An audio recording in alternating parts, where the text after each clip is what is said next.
Hello everyone, and welcome to another beginner guide for Umamusume, and in this one I'll be talking about support cards. In case you haven't watched my previous video where I give a brief introduction to the game, support cards are your quote-unquote gear for the game. It will help you during training and will also give you a lot of important skills to use during training. Support cards have quite a few different details to keep in mind, and they are completely different from something like a weapon in other games. Nonetheless, they are a key component when training a character and should not be ignored. They can be even more important in getting characters. In any case, support cards are composed of 5 different things: the passives, the unique ability, the skills, events, and finally the card type. Support cards are divided into 5 different types, one for each stat, so there will be a support card for speed, stamina, power, guts, and wit. When you start training, you'll have to pick 6 different support cards, and you'll usually pick a varying number of support cards of each type. For example, you'll usually pick at least 2 speed cards, since speed will always be important. There's really never enough speed, so you should take at least 2 of them to get as much speed as possible. There's more to it than just this, but for now that's the gist of it. I'll go more in depth about it in a later guide about training scenarios. Support cards have a multitude of different passives, and every support card has different kinds of passives. While some passives do show up in every support card, like friendship bonus and training bonus, others only show up on some, like skill point bonus for example. There are a lot of different passives, and I'd be here all day if I tried to list all of them, making this video unnecessarily long, and it would just be a huge info dump on you guys. Because of that, I'll only go over a few important ones and what to look for.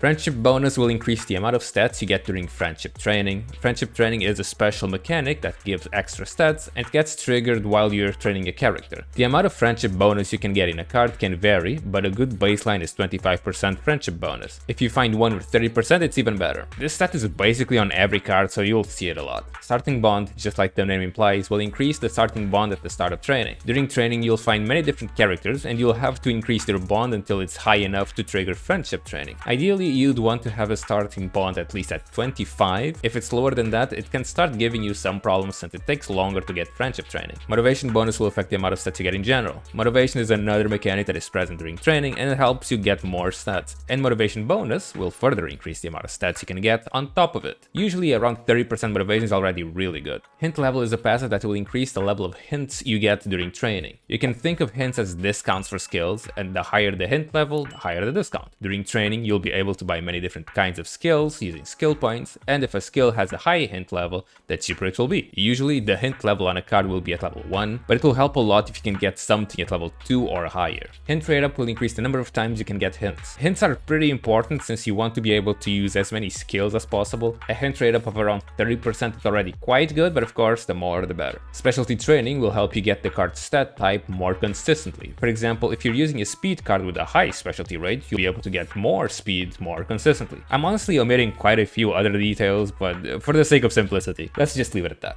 And those are some of the most important ones you'll want to know. Of course, there are many other ones that are not as impactful or common, but of course will still be useful, so be sure to check them out once you start playing the game. Moving on to the unique ability, they are basically just an extra passive, like increasing more hint rate or friendship bonus, and some of them activate under certain conditions, like giving more power if your bond is over 80. It's not really something super important most of the time, and it'll just be an extra little thing to help you out. Now let's finally talk about skills. Skills, just like the passives, are another very important part of support cards, and just like passives, there are also a whole lot of them in the game. And of course, I won't be going over every single skill, but I'll give you a basic rundown on how skills work. Now, your horse of choice will be using these skills during a race, and most of these skills will need a certain condition to activate. Some activate during a straight, others on some corners, and some will activate during specific moments in the race, like the start, the middle, or the end of the race, for example. There are some other conditions for skill activations, but you get the gist of it.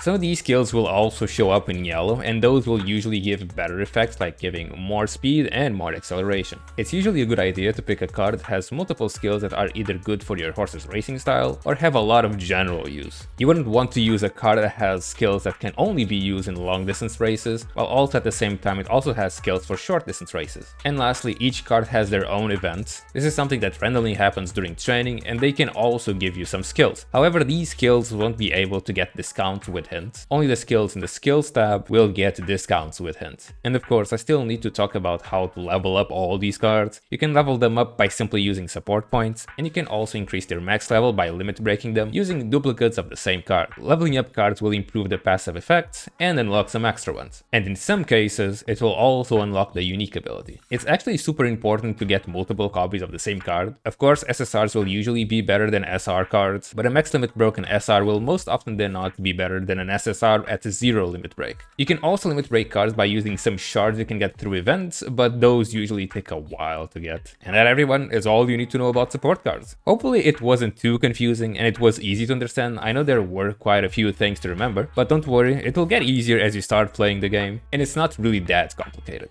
In any case, I hope you guys enjoyed the video, and I'll see you all in the next one.